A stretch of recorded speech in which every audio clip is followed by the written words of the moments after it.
We've got two guests who I'm sure you will know by sight, if not by name. I can't believe we've not had them on the podcast before because they've been organising marches for the Yes movement for years, including some of the huge, most successful ones we've ever had. They're still organising them. There's one coming up on Saturday, which is why we thought, right, let's get them into the studio. In a moment, we're going to chat to Wendy MacDonald and Sean Mellon, two of the organisers of the All Under One Banner marches. Yeah. And I mean, for all that we've been to All Under One Banner marches, and we've put out podcasts or material from it anyway on social media, but actually we've never talked to them. We've never talked to any of the organisers, but we've talked to organisers of other marches, like Believe in Scotland ones, but we haven't with All Under One Banner. High time we did. Yes, and they're sort of unsung heroes in a way, I think, and much more comfortable behind the scenes maybe than in the spotlight. But it was really good to speak to them, and it was good to get a glimpse of how much goes on in the organising of these big events and what the focus is from their perspective, which was really useful. Yeah. So they're going to take us through that. The march that's coming up on Saturday is Bannockburn, which is always a lovely event. And with everything that's happening politically just now, we've just had the election, we've got the majority in Parliament, we've got 3 of the 4 bits of the UK all wanting out of the UK in one way or another. It just feels like time that we should be hitting the streets again. We should be making noise again. We should be visible again. So come along, have a great day. Yeah. I'll be there. The Slates will be there. The Yes Stones will be there. This time it's a little bit different, isn't it? Because it's more of a entertainers and entertainment. We'll let Sean and Wendy tell us more about it, but we're delighted to have them on the show as our guests. Welcome, Wendy and Sean, into the podcast, into the studio. So the Bannockburn March is coming up. And it would be lovely if we could get a decent turnout, wouldn't it? Because things are getting very exciting. We just wanted to give you an opportunity to tell people when it is, where to meet, what's going to happen. It's 11 o'clock. It leaves it. We'll start gathering for 10 o'clock at the old brig. And for anybody that's put off, the route was changed. It only takes about an hour and 15 minutes now. Instead of the last one, there's 2.5 hours. And it takes us right through the Stirling city centre, so it's very visual for us as well. Up to the Bannockburn field, probably about 12:15, and then within 10 minutes the rally section will start, and we've got some excellent performers this year. Give us a couple of clues. Who have you got? It's a surprise. It's a surprise. You'll be over the moon. Will we? All right, okay. There's some old favourites, aren't there? Who I always like Kevin Gore's one of my faves. I'm sure he'd be thrilled to hear that. But it's good that you've changed the route slightly because it was a long march and it's uphill as well. Some of it, isn't it? Given that we're all getting a bit older, that's probably a good thing. Yeah, you know, I was saying to Sean a couple of weeks ago that I don't know if I can do this marching anymore now. I can't do it till I'm 70 odds. Oh, I know. You kind of get to that point, don't you, as we're all getting older. It will be good. Stirling's never as busy as Glasgow or Edinburgh, but we still expect a decent kind of turnout there. Hoping the weather's good. We'll actually be opening a crowdfunder on Stirling, that's for Edinburgh, to raise the funds so that we can do the same again, have another rally, but it's going to be a wee bit different at the Stirling. There'll be no more speeches or anything like that. I think everybody's heard everything that needs to be heard. We've just had an election as well. Yeah. So let's make it a wee bit different and have some fun in the park and have some music. Great. That sounds really brilliant. Good. Thing at Bannockburn as well, and people who, it's such an easy place to get to. If you can't go on the march, it's a good place to, just aim to get to Bannockburn itself. There's places to park and, folk join in that way. It's sometimes not as easy to do that at the other venues, but it certainly works at Bannockburn. Yeah, it sounds good. Always one of my favourites, the Bannockburn one. I don't know if it's just the atmosphere of the place. And I don't know who did it. I've got a photo I'm going to show you. You'll have been there, obviously, but the photo I'm going to put up from last year's one that I just thought was delightful. I don't know whose idea this was, but I got there early to set up with the slates. And it was there was a mist still on the field. And somebody had put flags all the way around under the statue. And it was just brilliant because it was, Nice. as I say, it was misty and it was calm before everything starts happening. And there was just something, I thought, you could feel the souls of the people who fought. It was really moving. Yeah, that was actually Andy Ritchie that put all the flags up. And see when I come in with the march to the field, I couldn't believe it. It looked absolutely brilliant, so it did. I was Andy phoned me messaged me about a week before it, and he asked permission. He said, "No, do what you want, mate, as long as it doesn't interfere with your stage." And as Wendy says, I walked up into the field and went, "Wow, that took a lot of work." Yeah, but it was brilliant, and I hope he's going to do that again this year or somebody. The atmosphere was just wonderful. Yeah. It was great photos with that, with all the flags, and they were all indifferent. I mean, they were all mixed. It was brilliant. And then I'll be there with the slates. We'll just stick that. If anybody's not seen the yes, they're at everyone. That's always quite popular, isn't it? And the other thing you sometimes get at Bannockburn, sometimes kings turn up. People dress up. That makes fun. Yeah. And then things like that. These huge big flags. They're great. Fabulous. You know what? I'm glad I don't carry that flag, and because see when the wind takes it as well. I mean, you must be white knuckles by the time you get to wherever the end point is. But they're cracking, and they're all handmade, so they are specially. Yeah, and they've all got their own names, haven't they? I don't know which one that is. It's Big I'm Blue. not sure. Big Blue, and That's the one we all know, Big Blue. yeah. Hopefully the other one's not Bonnie Blue. Anyway, the important things, we've at least managed to get that in, that it's Saturday the 20th. Gather at 10:30. 10:30 at the Old Brig in Stirling and march up to Bannockburn Field. Make sure people are wearing comfortable shoes and have a drink and dress appropriately for the weather. We should have the same as last year as well with the bikers. They led us out for Lawrencecroft Road. But actually, the bikers contacted me and they were trying to get a drive-by past where we're only using one side of the road so they could drive past on the other. But there was not one bit of the route we could do it. So it's probably going to be the exact same as last year. Oh, well, but the Glasgow one that we've just had, it was like a circle, wasn't it? Yeah. But see at the end, when the bikers were there as the march was coming back in, that was amazing. I filmed that. I just walked it, and as they were coming in, and that bit of film has had tens of thousands of views.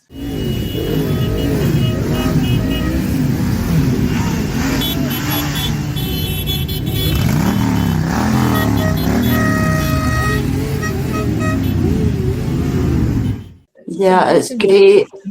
It's great how you hearing the bikers, so it is. I mean, you feel it in your body when you hear them going past, when you're right beside them, even just revving. Yeah. I wonder how any of them have got any hearing left, mind you. Yeah. Do you want to tell us a bit about the sort of how you got into doing all under one banner marches and things? Well, I met you by accident, didn't I, Sean, on a train? I can't remember where we were going. And you started telling me about some of it. I thought, this is fascinating, this story. Well, it was Neil Mackay done the first march, and I turned up and ended up stewarding and just got kind of pally with him. And every year Neil was just organising Glasgow himself. And I think it was 2016 or 2017, he said, "Do you fancy coming in and helping us out?" And it was me and another guy called Gary Kelly and another few people. And then 2018, I think, was the first year we done Glasgow, and we done a collection, and we looked at the money and went, "We've got enough money to do another one." We done another one, and then we done another one, and then we done another. I think it was 8 in total that year. Oh, and then the following year, 2019, we'd done, I think it was 8 that year as well, and that was the over 200,000 in Edinburgh, which was amazing. It was. Then 2020, the Brexit one in Glasgow, that was our attendance at 80,000. And then the dreaded COVID kicked in. which hammered us. Yeah. So we'd cancel everything, follow the guidelines of the Scottish Government. And since then, the numbers have never really picked back up to what they were pre-COVID. No, it kind of put the kibosh on a lot of things, didn't it? There was, yeah. In fact, it kind of halted our momentum as a movement, really, in a lot of ways, didn't it? Yeah, it did. And I mean, it was interesting you got going, 2018, 19, you were saying, because that was when Westminster was paralysed from about, the Brexit referendum onwards for 3 years until they came up with, some sort of solution for it, which wasn't a very good one from our point of view.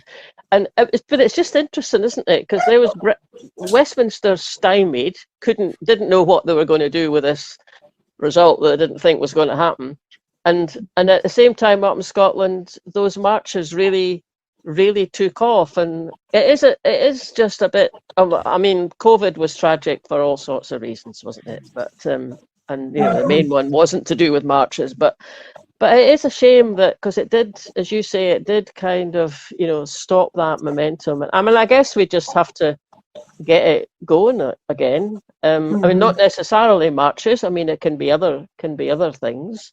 Yeah, and that's interesting that you've made a shift then from speeches, because as you say, what's left to say? That we're just saying the same thing over and over again. Really, at this stage, what we need is response rather than just was.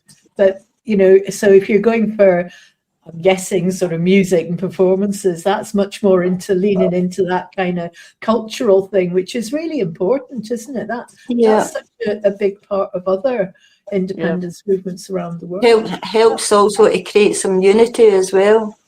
Yes, yeah, or maybe we don't fall out quite so much if we're all dancing as opposed to points. That sounds good. Yeah. And I always like the various stalls as well, because there's such a social bit of it. You see people that you don't see the rest of the year, even, or you only meet them up at marches.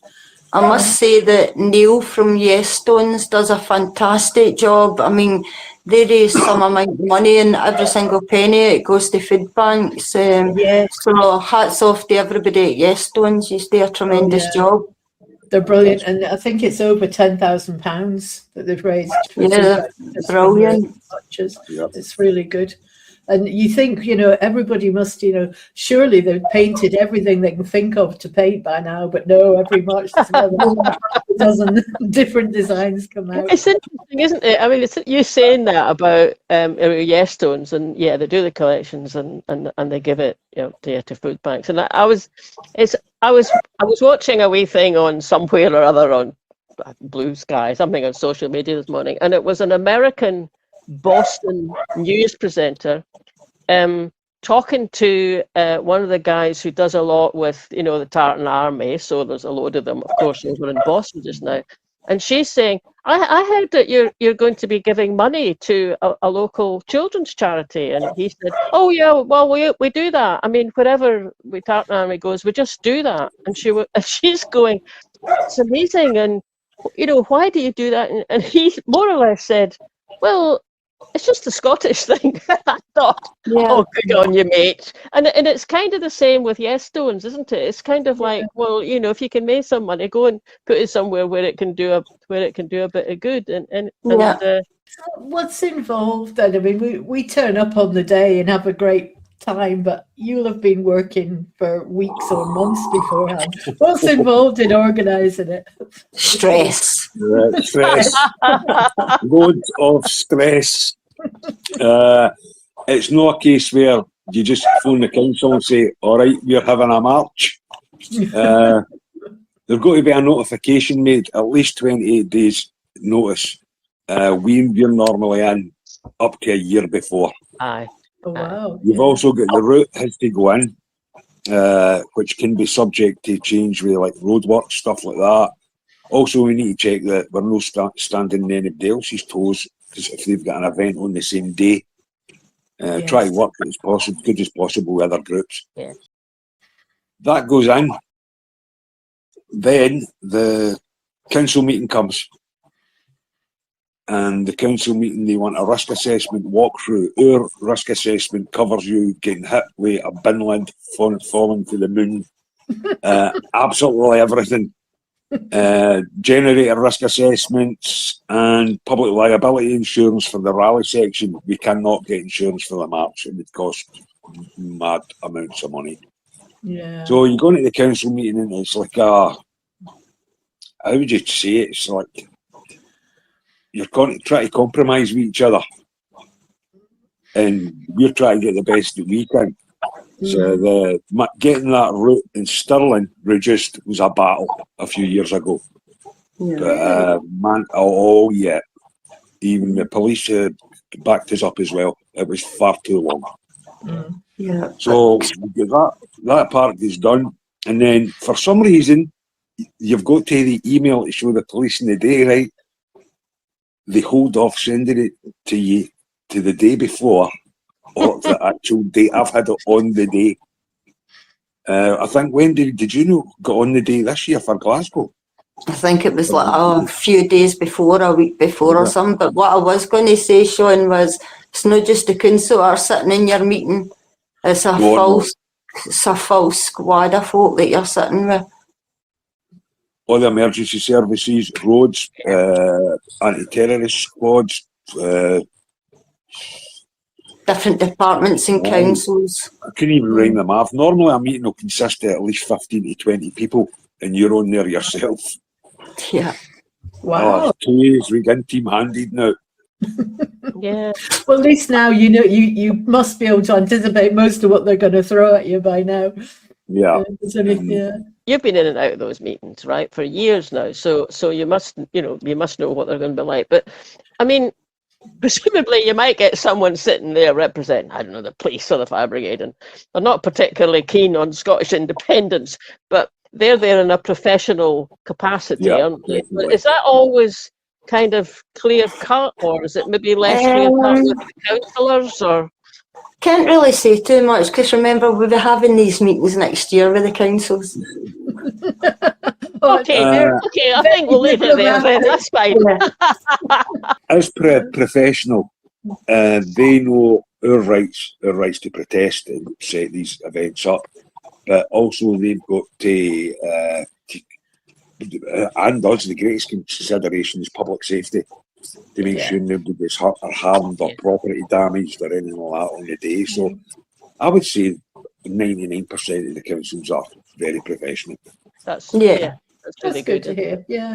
And I mean, it brings a lot of business into the town centre, doesn't it? Because everybody, even before and after the march, you're getting your coffee beforehand, you're having maybe your drink afterwards or whatever. But there's never any trouble, is there, on the All Under One Banner marches? I've never seen any trouble. No arrests today. No. I mean, that in itself must be, something that everyone in those meetings must be well aware of, and presumably just, relieved about, because there's other marches that you wouldn't go in thinking, oh yeah, I'll be fine, there'll be no trouble. You might actually be thinking, what are we going to do if there's trouble? So so it's really good. Yeah. I think it was 2018 or 2019, I can't remember the year, we actually got approached by a brewery who offered to put up a tent in Glasgow Green, and we would get a cut from every pint. I think there were 16 members at that point in time, and every one of us voted no. No alcohol at our events. No chance. It would have been a different kind of atmosphere. It was,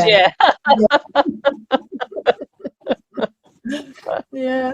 I mean, we've probably all got our own favourite sort of moments from the marches, but there's been some real iconic things, hasn't there? I mean, the Cayley under the bridge, I always remember that when that was the January. It was just spontaneous, and everybody. Was that the one where it was raining?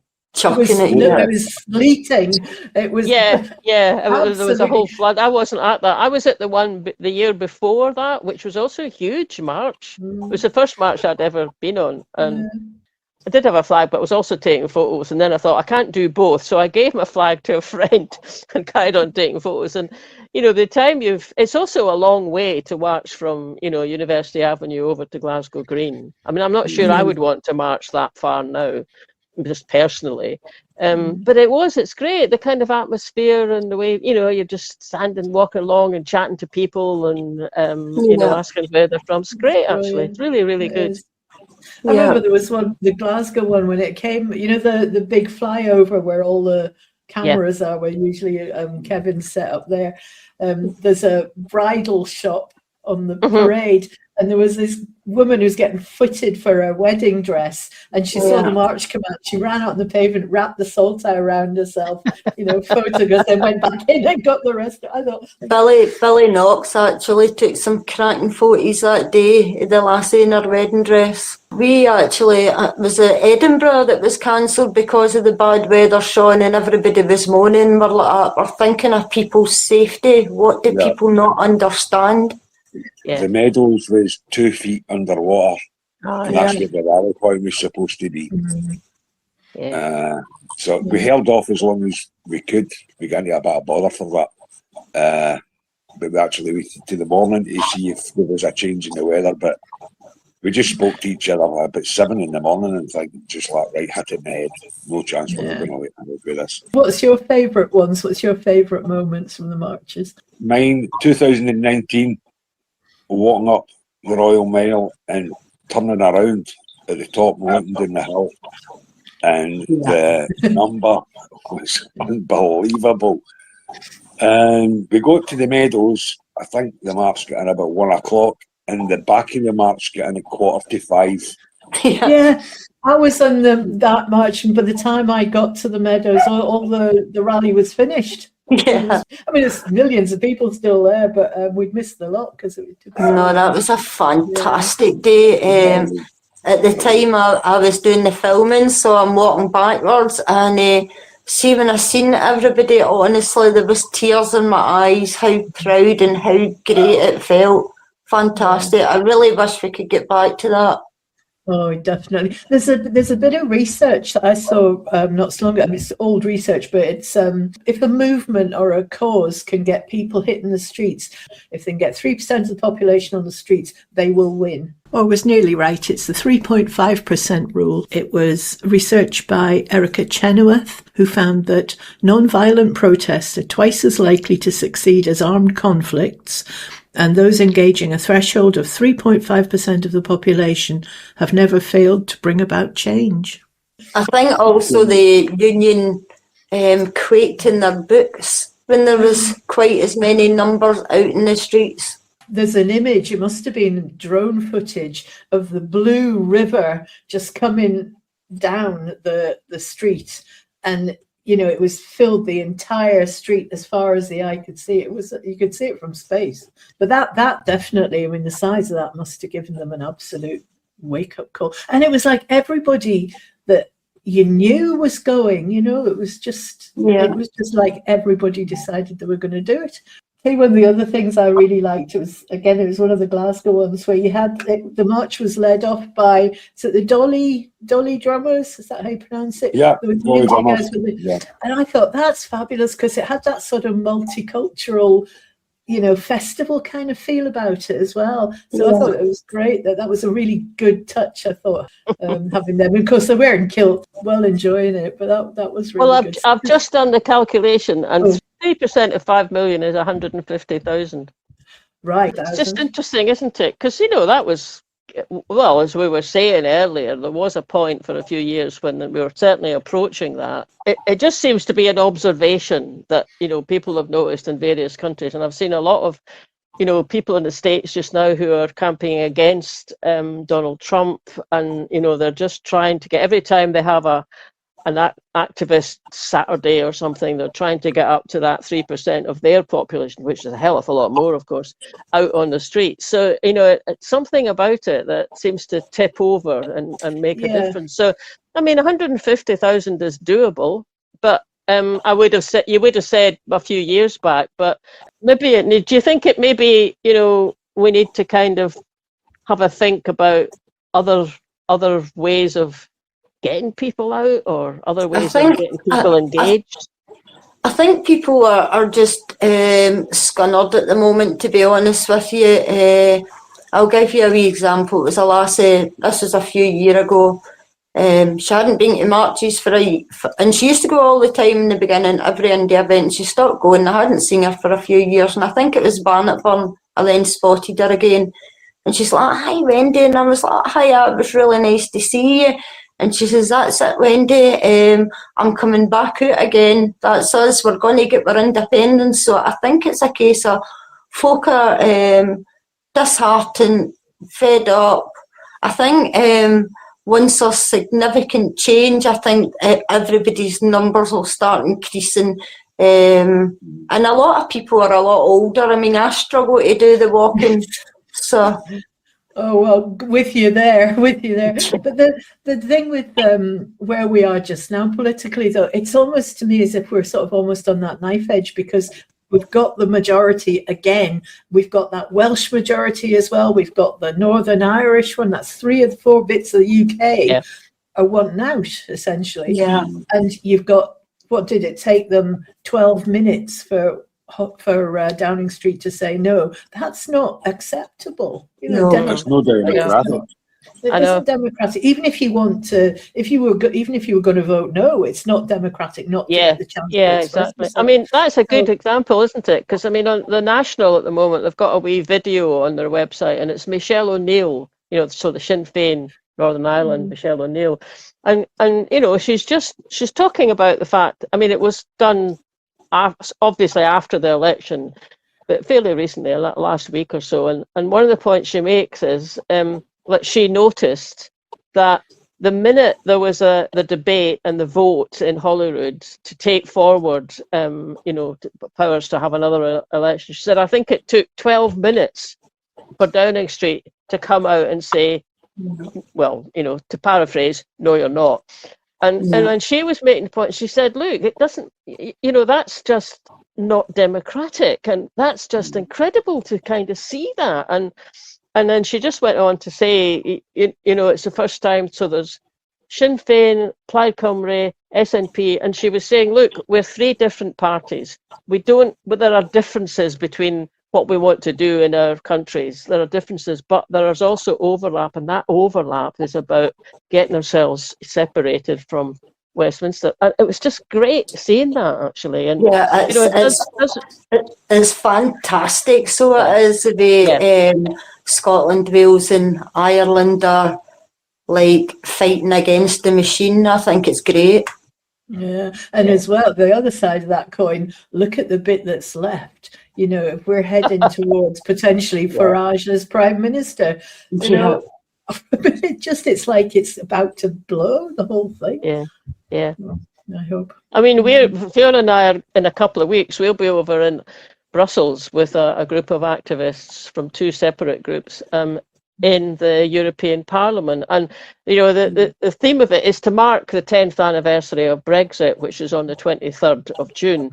And the kind of subtitle of the event is, are we now at the point where the Celtic nations can, separate themselves off and maybe by doing that, push England back into the EU. So it's just a completely different. It's a new door that's opened up, isn't it? Because there's this sort of synchronization between us and Wales and Ireland, and it's exciting. I mean, maybe that's where we have to think about taking that further. I mean, this event that we're doing, there's a Scottish politician, there's a Welsh one, and there's someone from Sinn Féin all going along to take part in it. So. Brilliant. Be good. Yeah. But I mean, all under one banner in Wales was active. Are they still on the go? They're still they're still going. Yeah, because I fancy going to one of their marches actually, just to show a bit of solidarity, wave the salt there. But that's good. And if you could do that maybe on the same day, then you're sort of amping up the volume a bit. But I sometimes think with marches though, it's the easiest thing for people to be able to do in a situation where you can't control anything. You can't control what Westminster does. And it's really hard to especially in the bigger world context, there's so little that you can actually influence yourself. Think, well, what is one thing that you can do just because you want to? You can turn up, turn up and walk along a street. You don't have to have an argument. You don't have to have any facts and figures at your fingertips. You just need to show up. And I think that's really what the march is, the beauty of what you guys do, is it gives people the opportunity just to be there and be counted, to be visible. I think that's really important. It's about the visual impact. It's about letting them know we've not gone back in our box. And people say marches change nothing. They probably don't. Nothing to do with independence, but it's making a statement, and it's bringing the people out, and it's bringing them together. I mean, they would like it if we didn't do it, and there was nothing about independence anywhere, and we were all hushed back up again. So it's important that organisations keep up the fight about independence, and all under one banner fully supports any organisation that does pursue independence. I mean, Sean even put out I think it was at Hoff, Sean done this. He had put out a statement saying that all under one banner, if anybody wants to do anything, give us a message, we'll help you, we'll advise you. We won't do it for you, but we'll give you the right steps and what you should do to put in place to get it done. So, I mean, we support any organisation that promotes Scottish independence, don't we, Sean? Yeah, I've been in contact with Chris. He's organising the Sail for Freedom.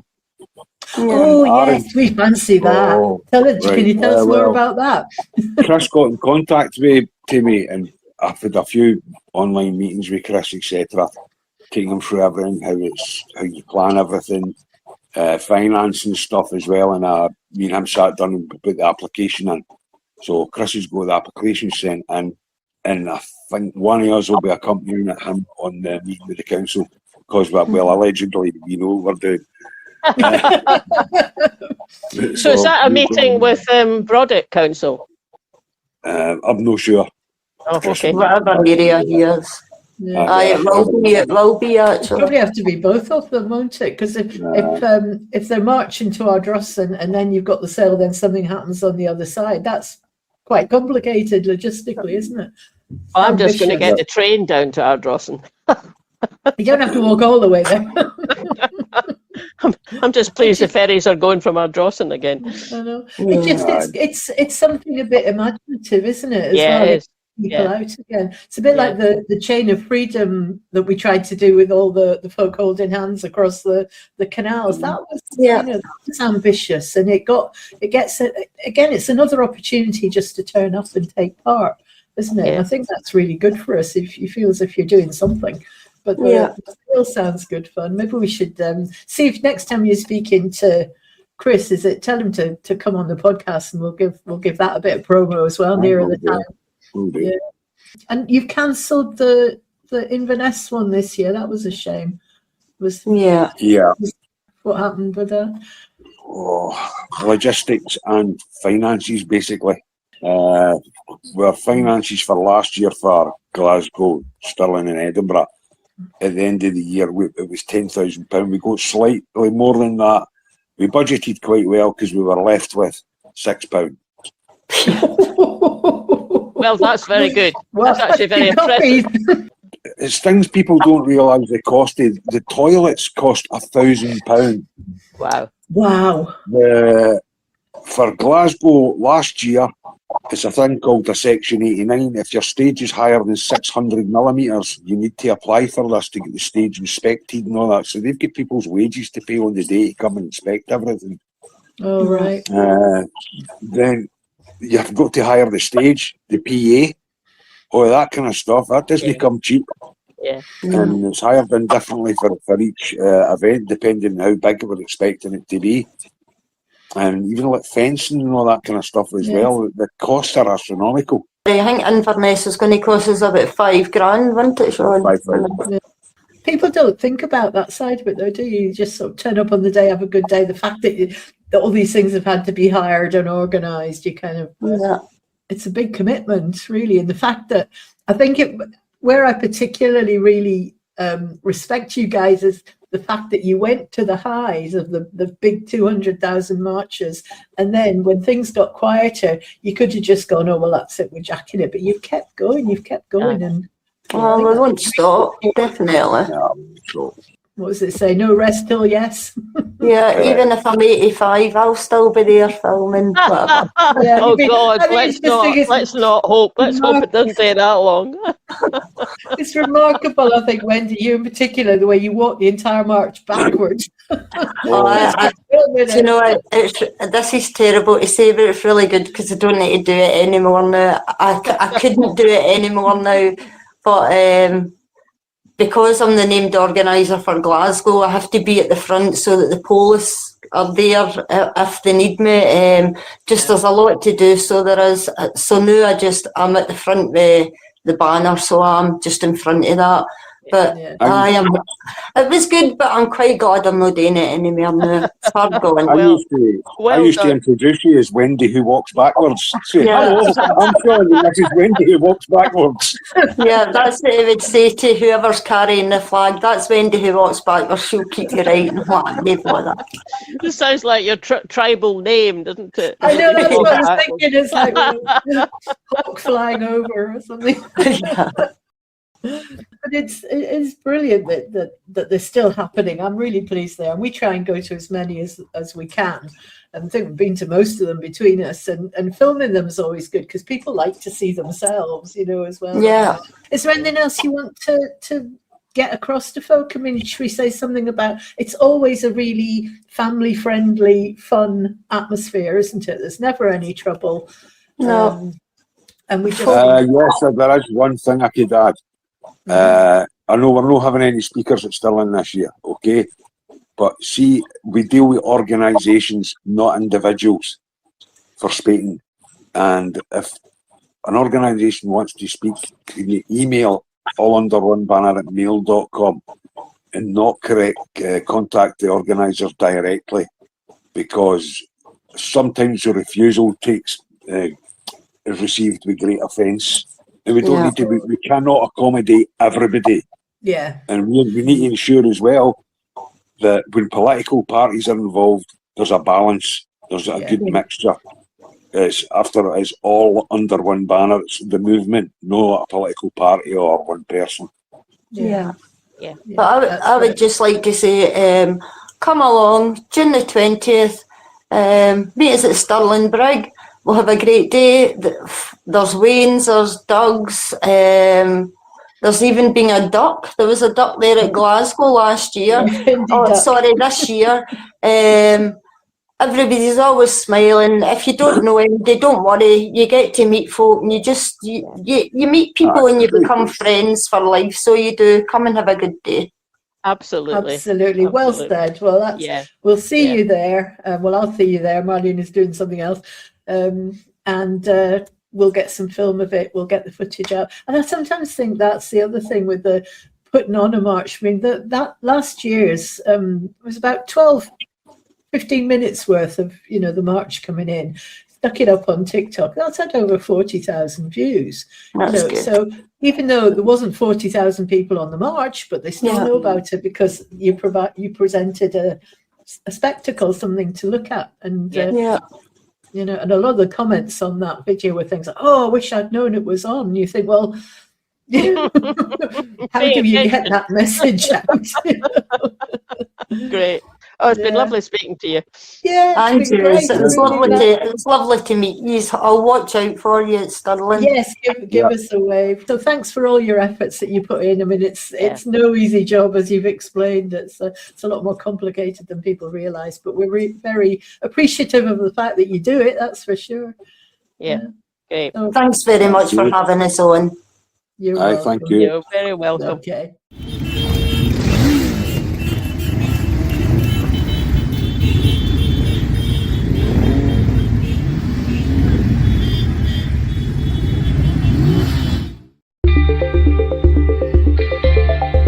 Thanks Thanks for listening, everybody. I hope you enjoyed that. If you want to make sure you're following us and subscribe to us, then you get notified every time we put something new out, so you don't miss anything. That would be great.